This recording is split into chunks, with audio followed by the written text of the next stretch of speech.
The following podcast is a proud member of the Blue Collar Roots Network. Find all the shows by visiting bluecollarroots.com. Here's your host, the guy who you can think of as a good neighbor right down the street. He lives right on the corner of HVAC Avenue and Building Science Boulevard. The guy with the best Christmas lights, the manicured yard, and the lowest power bills in town. Bill Spohn. Welcome back to another edition of the Building HVAC Science Podcast, where it's our goal to help create better, more knowledgeable HVAC and building performance technicians.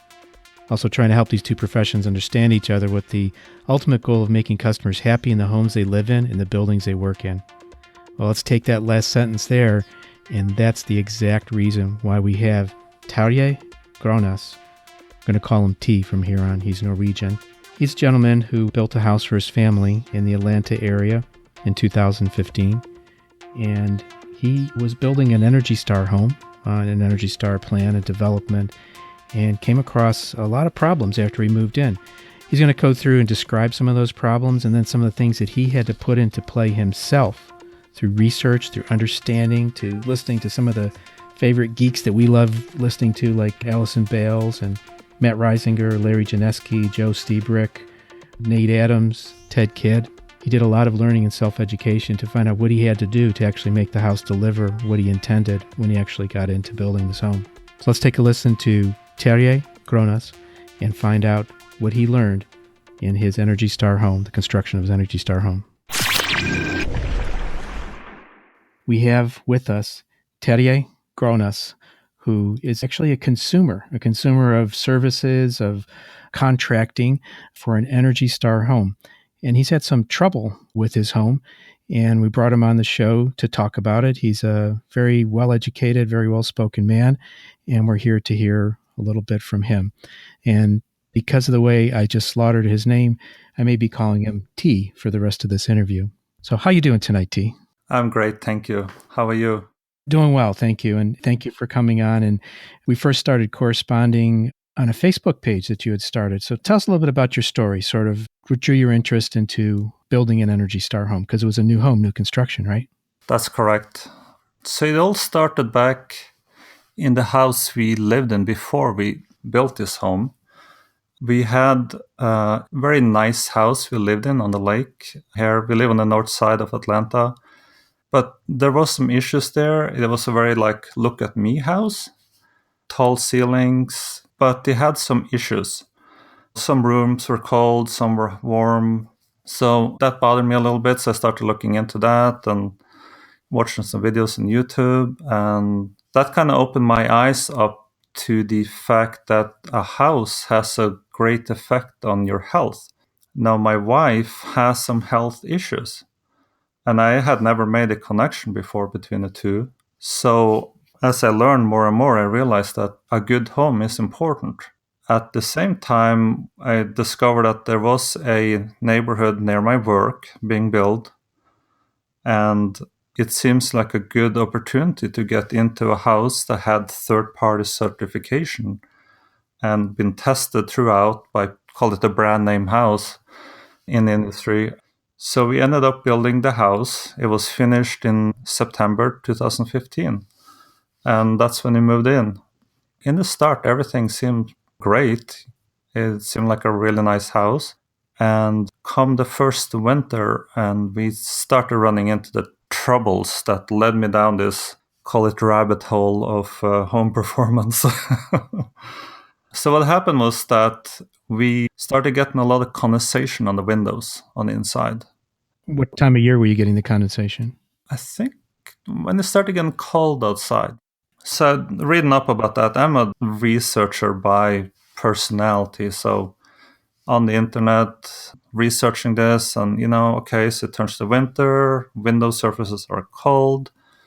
Typically, there's higher humidity because of the summer. We live in the south, near Atlanta, so give it a couple of weeks, the house should dry out, and there shouldn't be a problem. Now, that didn't happen. It just got worse and worse as the winter progressed. And my wife's like, this ain't right. And I'm like, well, I don't get it. The house should dry out. It's wintertime. So on the Facebook page you refer to, there's a picture the background picture there, and that's actually our bathroom window. And that's how it was most of winter.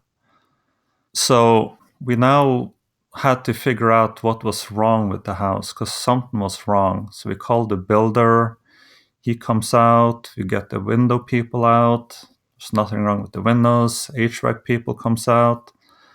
We had another little problem is too that the master bedroom, bathroom, and all this was over conditioned, was much cooler when it got warm in the weather, but it was much warmer in the wintertime. So it was over conditioned. So their fix for that was just closing the vents in the bedroom.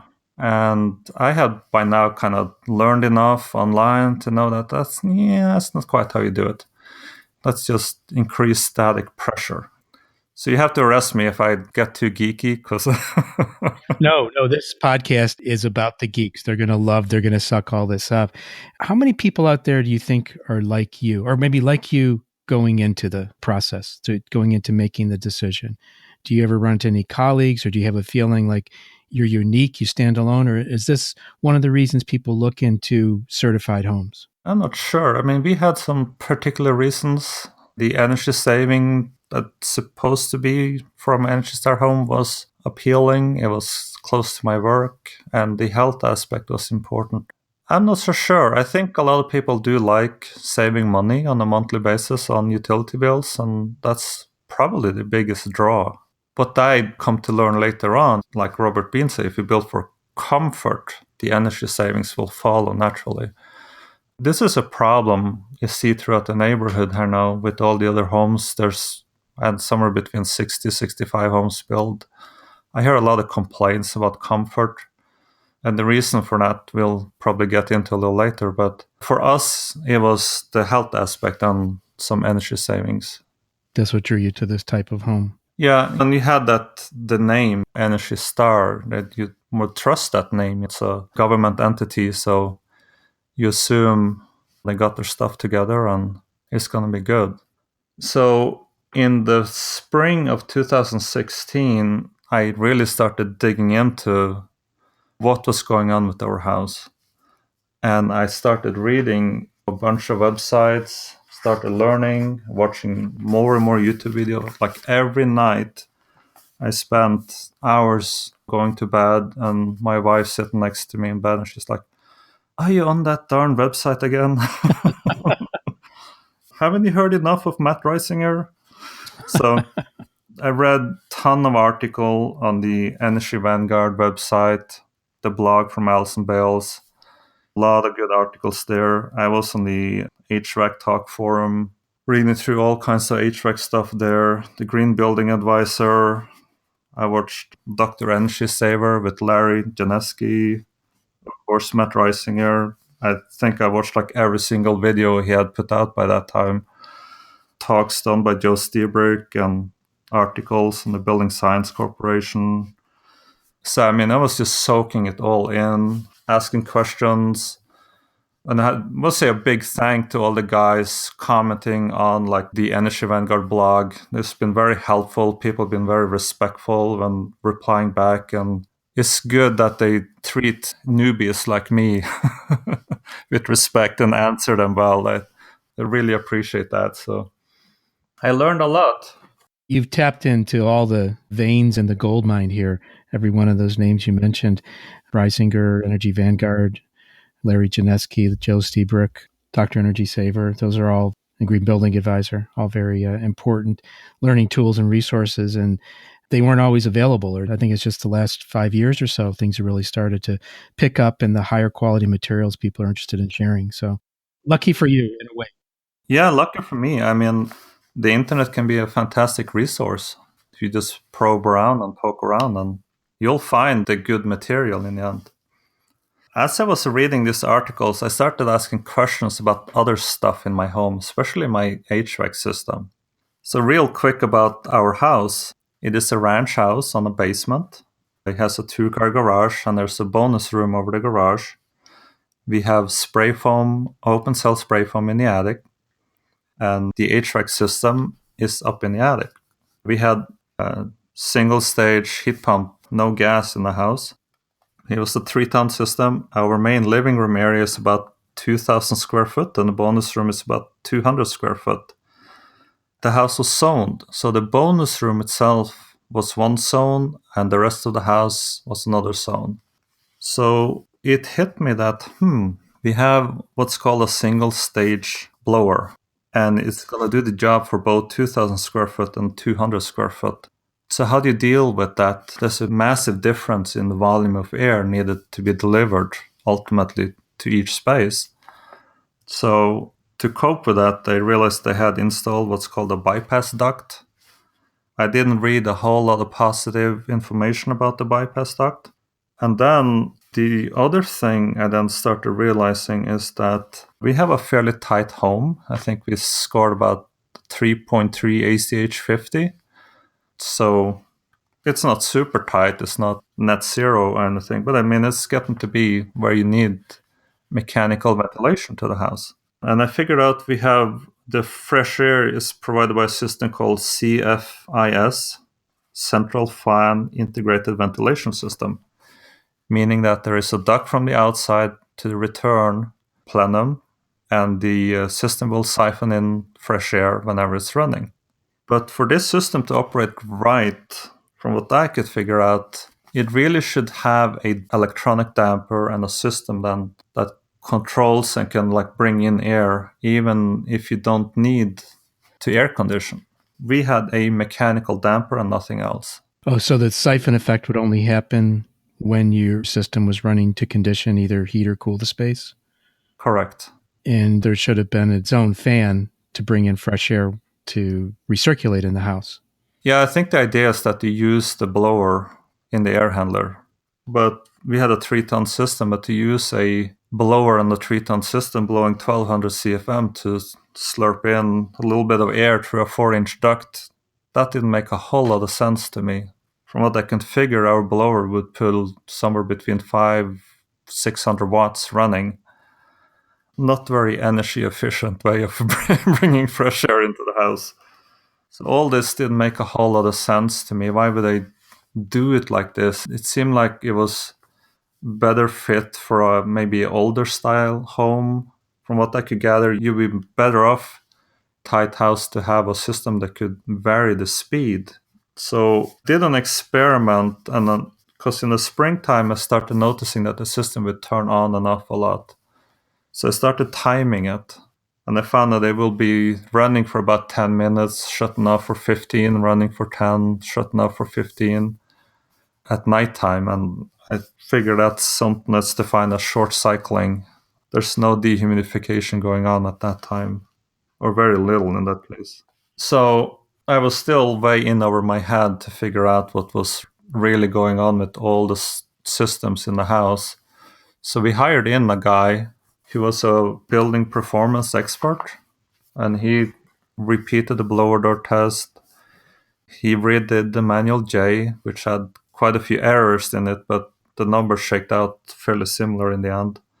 And he started poking around, and he found that we had ducts that were spliced back to back, flex ducts. That's all we have in the house. This is the South, after all. Nobody uses Rich's duct down here. Hardly anybody.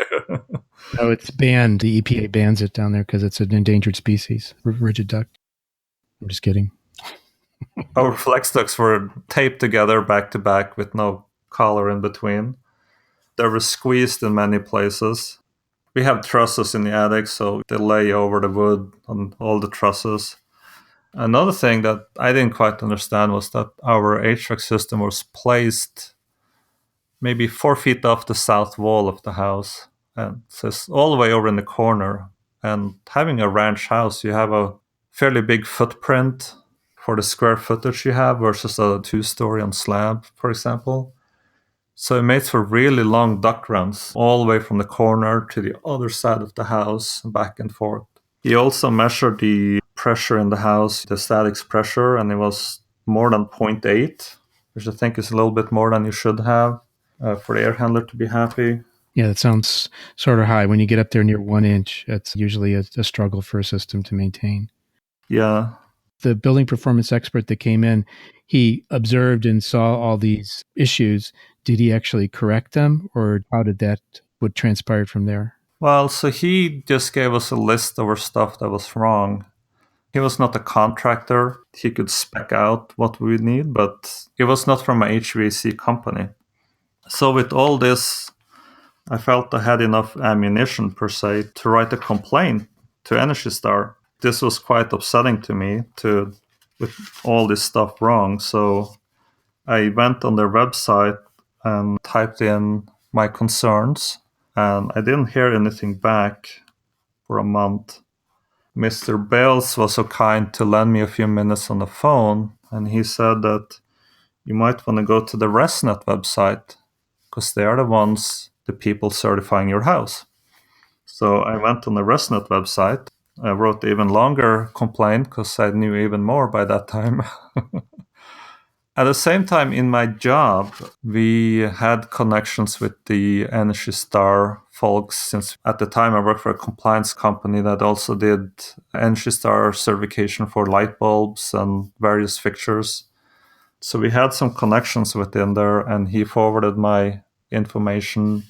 So I got like a two-side approach to my complaint, and I finally got some traction.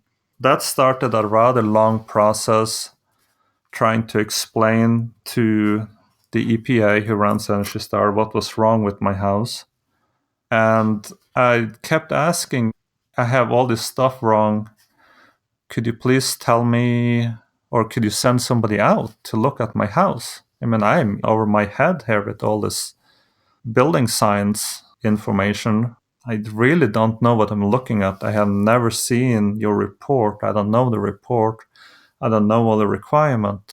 But they were not willing to send somebody out. They said that wouldn't be needed. And so I figured, okay, what do I know?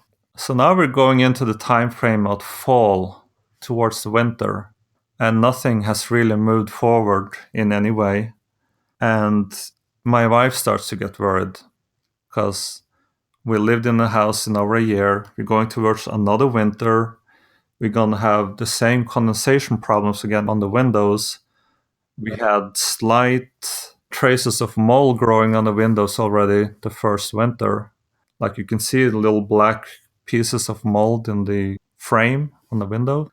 And she was really concerned. I mean, we had struggled so much with her health over the years. She's a Navy veteran. She was a corpsman in the Navy. And ever since she did her service, she had health problems. So going into another winter with these problems in the house was a huge concern for us. So without any resolution from the EPA, I now had so much information gathered that we pulled the trigger on having a local HVAC company come in, someone that had researched, they had been out to the house before, and install a variable speed, high efficiency heat pump system. I also built a new platform in the center of the house, up in the attic. I made a new door up there, so the whole system could be moved to a central location in the house, and we threw out gobs of flex duct. I mean, tons. Once all that was installed, our house was performing far, far better. I also had an ERV installed because I knew that we were getting nowhere near enough fresh air. So when this HVAC contractor came out, I asked them to do a CFM test on all my registers to see how much supply and return air we had. Right. And they measured just under 800 CFM. And it's a 3-ton system, so Oh my gosh. nowhere near what we should have. Yeah, losing a third of it. Yeah, I don't even know where it went. But once all that we installed, we also had Aeroseal come in and seal up all the ducts and brought us to under 2% leakage in the ducts. We have a nice 5-inch media filter and a UV light, and it's a wonderful system now. The house performs really, really well on temperature. We're still running a little bit of high on the humidity the following spring and summer. And Alison Bell had an article about the Ping-Pong Effect. So the Ping-Pong Effect is a concern for a house with open cell spray foam in the attic, which, when you think about it, it's like a massive sponge up in the attic. And the vapor will rise in your house and accumulate up in the attic in the sponge. Then the sun will hit the roof and drive the moisture out, and it will go back in higher up when it gets cold again. So the air just goes in and out of this insulation for every cycle of hot and cold. So you can accumulate tremendous amount of moisture in the attic.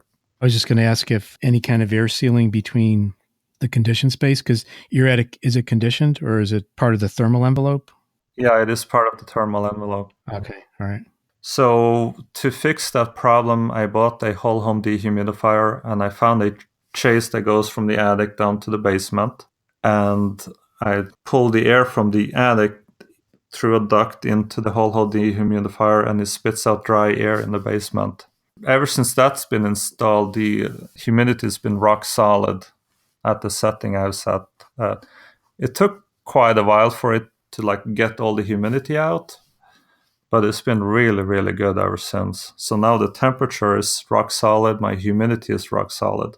It's everything that you wanted back in 2015. Right. Yeah. But it took you to the fall of 2017 or so? Is that what you said? Yeah, the system got installed January 17, and the whole home dehumidifier late that summer. And it spent probably 2 months running a lot, and then everything settled down. During this time, I got to know Nate Adams. I stumbled across him online, and I started talking to him on Facebook, and he was very helpful. And then I learned about your indoor air quality in more detail. Started looking at that versus the Energy Star spec, and I also realized that your ventilation over the oven, in our case is a microwave, should go to the outside, not back into your house. I think that's a requirement in the spec. In our house, it was blowing it back into the house. So that's highly unbeneficial for your indoor air quality. Right. It's recycling. Not even recycling, because the filter in there isn't that great. Yeah, I don't think it does really anything. So I put a new unit in there that had a bigger capture area. And since this was sitting right underneath the old HVAC system, I sent this pipe up into the attic and out that hole that was used for the old HVAC system to siphon air in. So it went from intake to exhaust. So that was another thing that wasn't done right.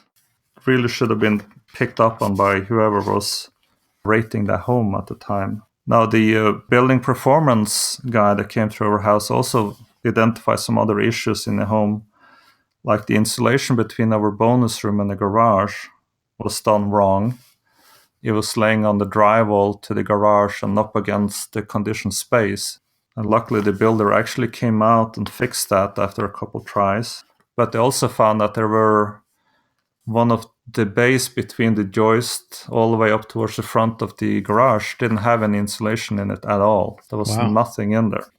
How was that discovered? Well, somebody, being me, had to crawl over all the rafters from the back of the garage all the way to the front with a jigsaw, cut the hole. Because actually what happened, I had tons of pictures from when they built the home.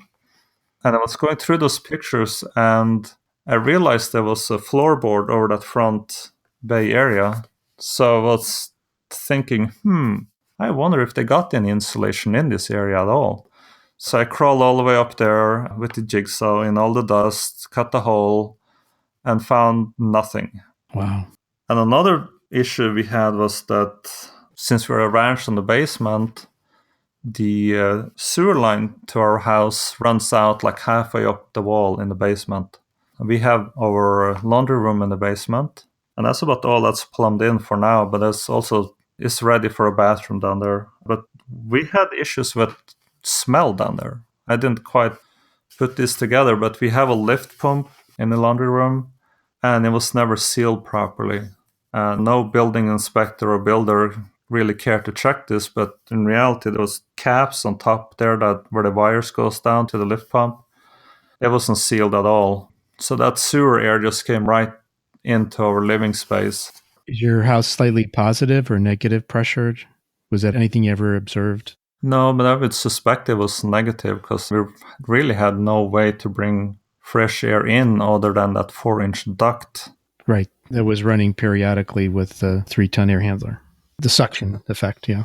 Yeah, so that's nowhere near enough. I'm no duct expert per se, but a 4-inch duct, I guess, is rated to bring X amount of CFM. I'm not quite sure what that number is. I think it's around 40 maybe. Don't quote me on that. It's usually not a lot. It's usually an exhaust fan type, maybe 50, maybe 75, but certainly not hundreds of CFM. Yeah, so I brought the instrument home from work and I measured 25 CFM in that duct before they took the system out. So it's a 2,200 square foot home. We have in all 4 bedrooms. I think if you do the calculation for ASHRAE 62.2 for a house like ours, there should be quite a bit more continuously. 25 CFM periodically is nowhere near the fresh air you need. And another thing, while I was looking through all this, I got my hands, so EPA did send me the Energy Star report done for my house. And I learned that your HVAC system is supposed to have an AHRI certificate. I managed to find that on their website. That was a challenge, I would say. It's not easy to No, it's not. to dig something out of there, but I did find it. And I was reading through that, and I can match up the outdoor unit, the indoor unit, and then it said plus TXV. In the Energy Star report, it says the system was installed with a fixed orifice. So, well, does this matter? I don't know. So I sent an email to AHRI. They have a thing online. So I just asked them straight out. This is my certificate. I have this inner unit. I have this outer unit. I have no TXV. Is this then a certified system? And the reply back was no.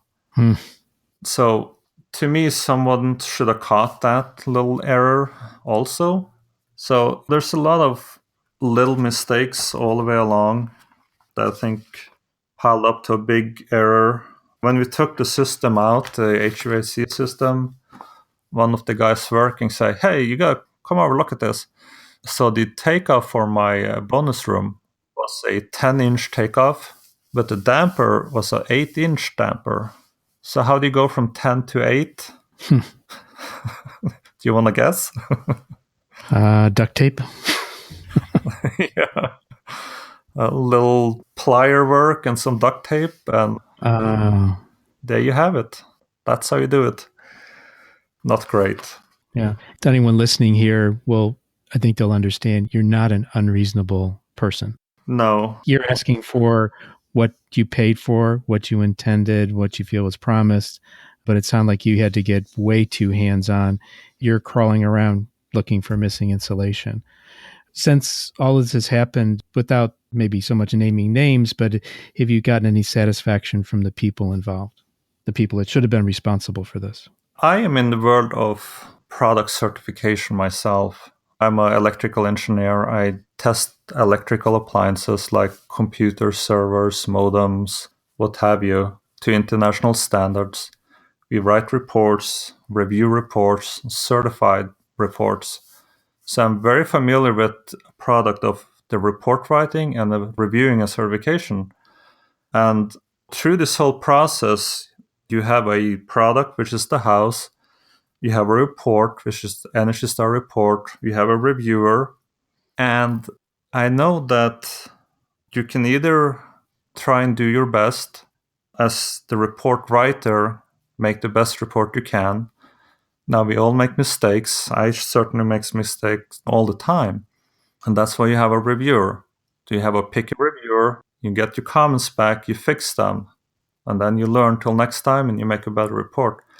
Now, if this starts failing, if the reviewer don't really care, if the builder who builds the home don't really care, and the person writing the report don't really care, everything starts sliding. And I think that's what's going on here. And then the guy writing the report realized that, well, I can probably get away with not doing that. Nobody really reviews this. And the builder figures out, well, either they don't know the requirement or they knowingly know they can get away with not following the requirements.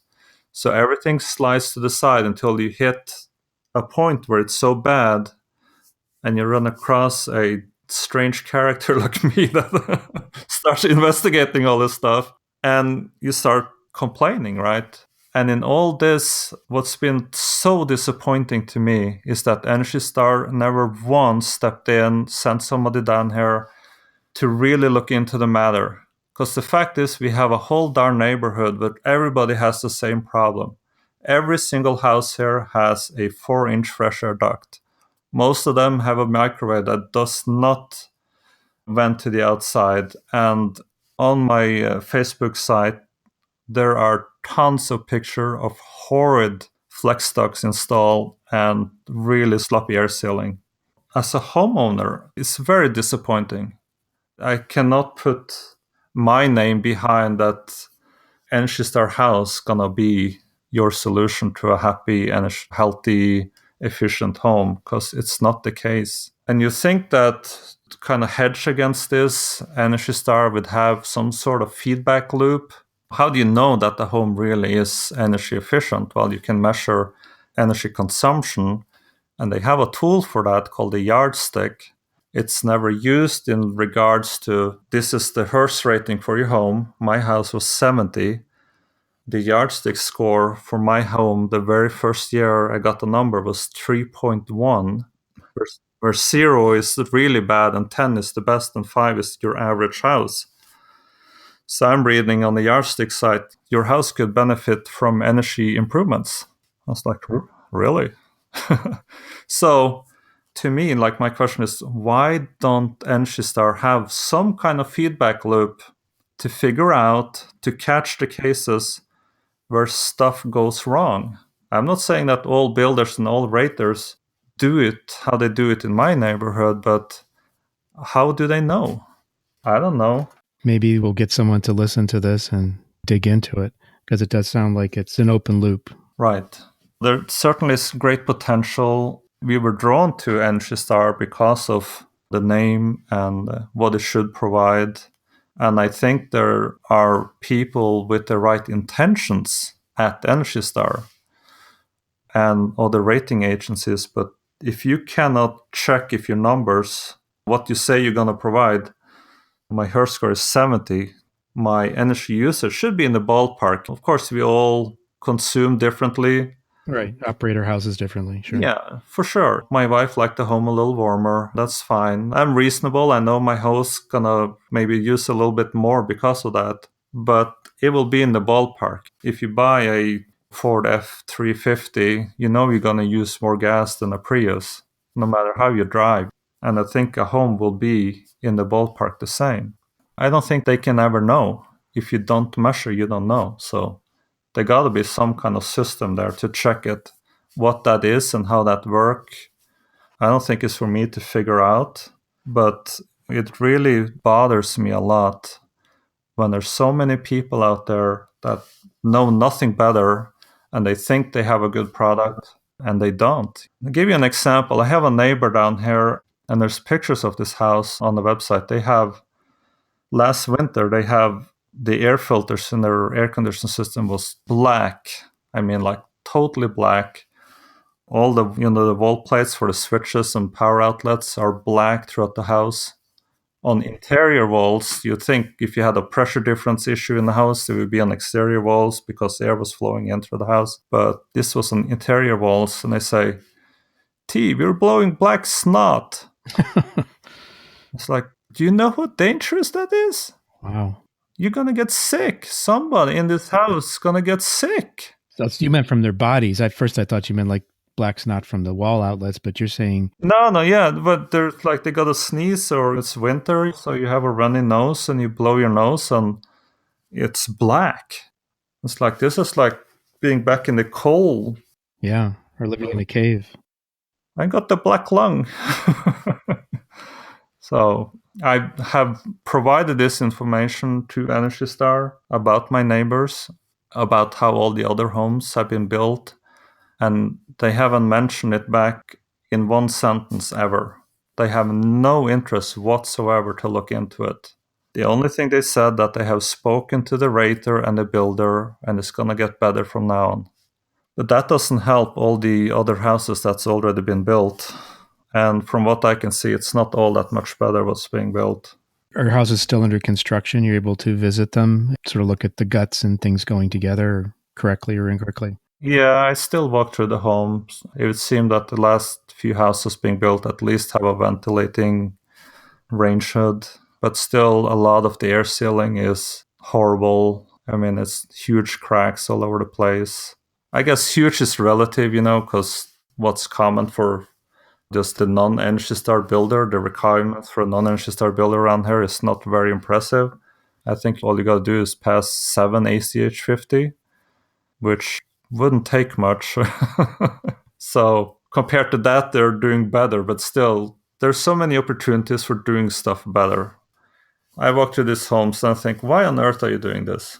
So here's an example. So power outlets. You have a blue box, right? Junction box, single gang, double gang. They put the drywall on and then they caulk away around the edge of the junction box between the drywall and the junction box. And then you look in the back of the box and there's wires coming into the box. Huge holes in the back of the box. So that the caulking you did around the box has zero effect, or very little, I should say, because the back of the junction box is full of holes again. And the wall plate will not fix that problem. No, because the ground plug certainly lets a lot of air through. I have tested that. You guys turned me on to the smoke sticks. I had a lot of fun with that. This page you mentioned, this Facebook page, is it public? Or do you want it to be public? Yeah, it's public. People are very welcome to go there and look, ask questions. Most of the pictures are from either my house personally or houses under construction. And you want to share that address or the name of that page? They could search it? Yeah, it's Energy Star Homes, The Horrors. Okay. It's an open page. People are welcome to leave comments or ask questions. I try to document this the best I can, and with the time I have. I certainly dedicated a lot of time to this subject. I haven't really gotten anything out of it other than knowledge. It's been very expensive for us as a family to fix our house, but at least I know my house is fixed. I use my Fubot that Nate recommended, and it's really interesting because you can watch the Fubot versus the rate of the ERVs running, and it's a very clear correlation between the indoor air quality and how much that thing runs. It can do a maximum of 90 CFM of fresh air, and we run it at the 70% duty cycle. So that's about the sweet spot. Anything less than that will have an orange Fubot for most of the time. So why don't you explain the Fubot? Do you have a real intimacy with it since you've been using it for a while? For those of those listeners out there that aren't familiar with what the Fubot is, what it does, and how you're using it. So the Fubot is a USB-powered device. It measures your humidity, temperature, VOCs, and then a particulate matter. Am I forgetting anything? It does an inference for CO2, I believe, from the TVOCs, from the total VOCs. I can infer like a CO2 level. Yeah, right. So it has no display on it. There is an app, but it does have LEDs. They will be blue if you have good, clean air. And it's like they're staggered, so there's 4 of them in the height. They will be less and less blue lights as the air quality goes worse. And then it will turn orange and be more and more orange lights as it gets really bad. And also the app, then you can log in wherever you are in the world and check how your home indoor air quality is. It might not be like super precise like some of the tools you sell, but it certainly is a good gauge for how you're doing with your indoor air quality. I think it's sold on Amazon for about $1.99 typically. We actually sell them too. At my company, TrueTech Tools, sells them also. We have a good working relationship with Jacques Toulon, who's the inventor of it. And I need to get him on the podcast sometime so he can tell his story of why he developed this product and how things have been going with him using it. But it's really an interesting tool. Like you mentioned, that Nate mentioned on his interview and on the podcast, how he has a number of them in different customers' homes, and he's doing sort of continuous monitoring over time. What has the Fubot told you? You're a data guy, okay? You've established that. Is there anything, say, like your wife, or I believe you have children, do they react to it, understand it, use the information from it? Yeah, absolutely. I don't know if it's meant to use for its purpose, but my son or wife will sometimes shake stuff over the Fubot just to see if it changed colors or not. It's got a decorative effect to it. No, it's just like we bought some piece of clothing and it's like, is this full of gunk or is it not? I don't think they really intended it for that use, but sometimes it just go boom, straight to orange. Like, wow, look at that. Yeah, I have a friend who has one, and his wife says, Fubot angry when it turns orange like that. If you look back to how this house was before we did all the changes, so we had a 4-inch fresh air duct that would only bring in fresh air when the AC system was running. And it fall and spring is not that often, especially here. It's fairly mild. So compared to how my ERV is running, which is forcing air in and out of the house continuously, and also my whole home dehumidifier we also let it bring in air from the outside because the ERV is balanced, but I mean, we do have a dryer. When we cook, we blow air out. So to me, it made sense to let the ERV siphon in air, filter and humidify it before it comes into the house. So we bring in quite a bit of fresh air. It is needed for this home. So what was put in the house originally was nowhere near what we needed.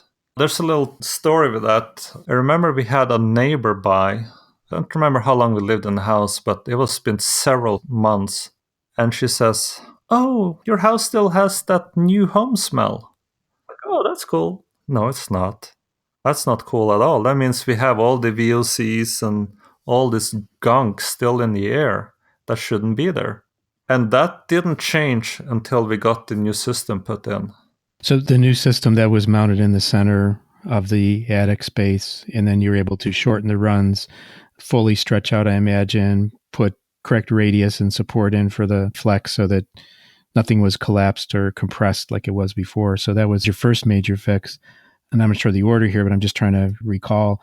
And you did the dehumidifier, the standalone dehumidifier that pulled the Ping-Pong Effect moist air out of the attic space, which is in the thermal and the air sealing envelope, and then dumped dry air into the basement. And you added an ERV to bring in fresh air, an outdoor exhaust to the kitchen hood, and you aero sealed the ducts.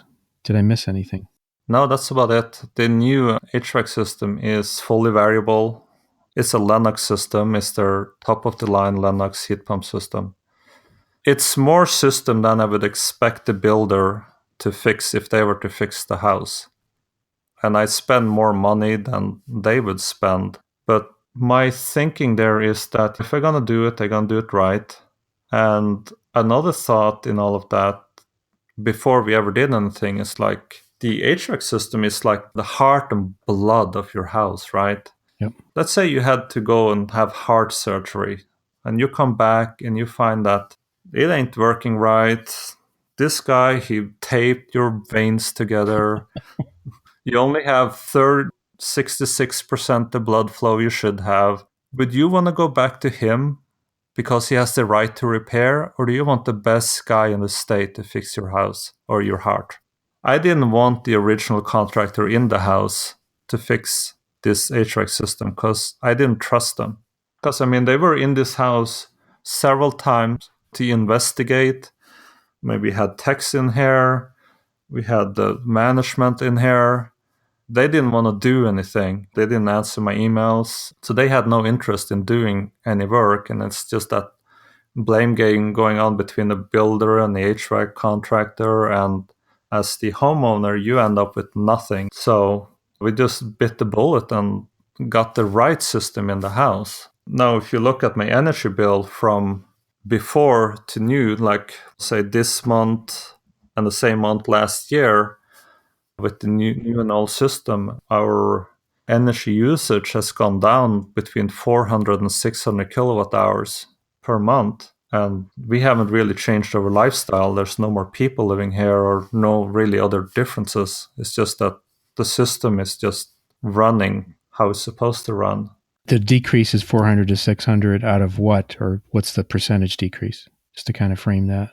Well, say the most we used to use maybe 1800, and it will go down to 1200. So it's a huge difference. Sure. So going back to these 5 major upgrades, and you don't have to get into specific dollar amounts, but what extra over the cost of the home as you received it that first year in 2015, what was the percentage extra roundabout that you put in to get it to the point where those 5 fixes brought you to the home you wanted? Well, it got to be expensive since we had to move the system. I could have done a swap just where the old system were, but based upon the CFM reading and all this stuff, I knew that I wouldn't be satisfied with that. So let's see, percentage wise, yeah, somewhere around 10% of the home price, a little bit less. It was expensive, that's for sure. Yeah. Still paying on it if you want to make a donation. Yeah. GoFundMe. Yeah. No, it's all good. I guess it's part of life, it's part of learning. It's really no fun, but life is not always fair. I really just would wish that people who had a chance to do something about it would step up and take responsibility. People are getting hurt out there. Yeah, and I think it's interesting the way you described it is if everybody lets part of their work slide a little, that overall it creates an avalanche of trouble for the homeowner that takes over possession of the home. And that's what seems to happen in your case. There's nothing about you that seems unreasonable in this whole process. In fact, I think you're very calm in your demeanor.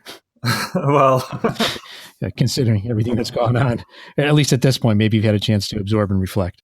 yeah, it's a little bit more behind me now.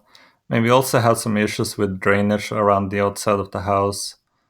I found out that in the Energy Star spec, the builder is allowed to fill out and submit that portion.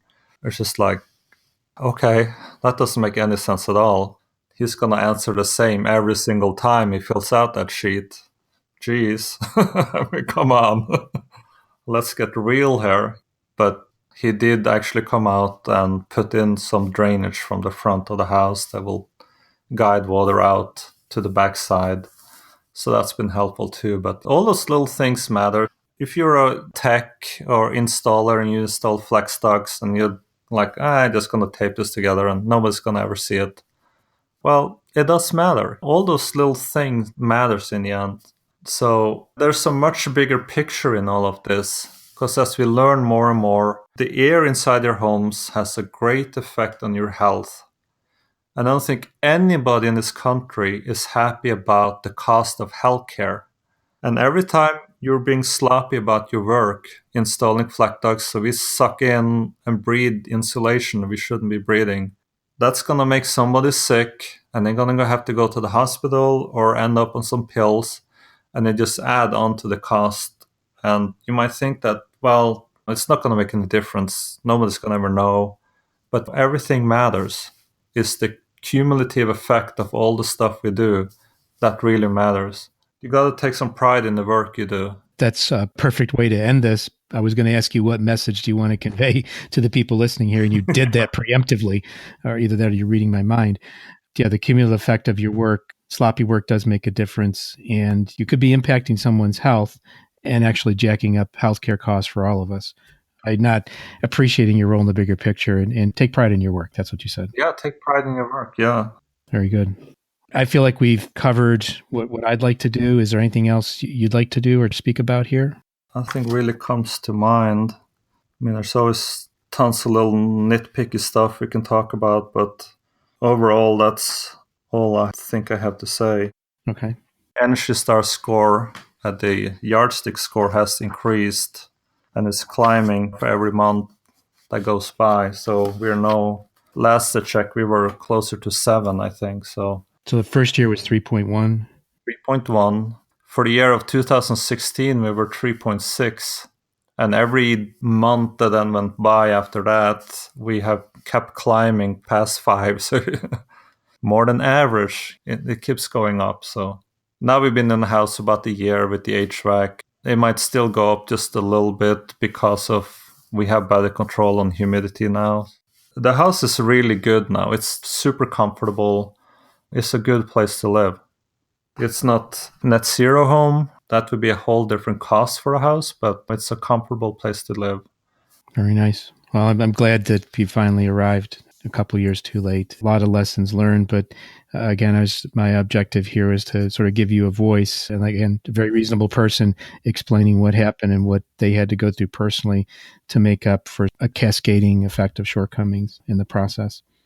So let's hope what you had to say here makes a difference for now and in ongoing years with the programs and houses and things like this, and encourage all homeowners to get as involved as they can. You seem to get super involved. You probably have a better building science knowledge than some practitioners.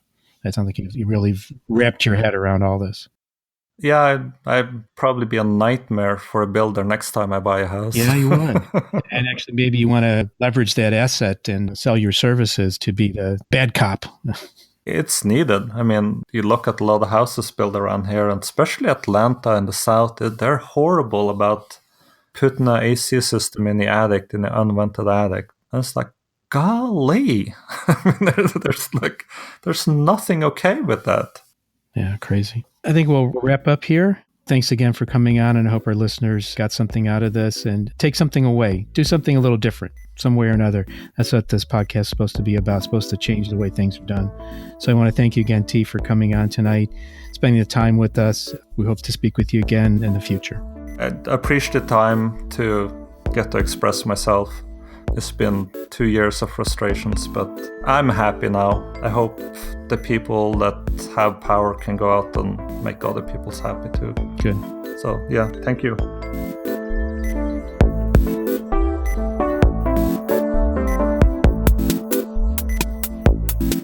I want to thank you for listening to Terje Gronas speak about his trials and tribulations with his Energy Star home and the things he had to go through. He spoke about caring, people having the right intentions and people caring.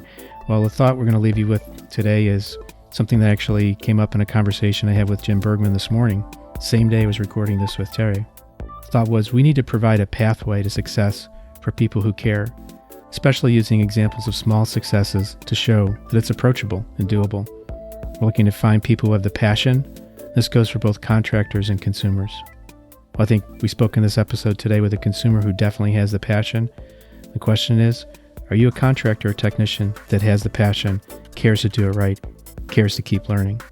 That's what we're hoping for. Some of the products mentioned in this episode are for consumer use, some are for technician use, but most of them are carried by TrueTech Tools, my company. So if you go to truetechtools.com and use the discount code HVACBS, you can get a nice discount on any of the products. There's one there, especially the Fubot. If you're a consumer listening or even a contractor, it's a very neat product to tell you an awful lot of information. We're going to have the inventor of the Fubot on into a future podcast, so you get to learn a little bit more about that. If you're interested in becoming a sponsor of the Building HVAC Science podcast, please email me at bill_spohn, SPOHN, at bluecollarroots.com. I want to thank you for listening again. Never stop learning, and maybe tonight, never stop caring. Take care.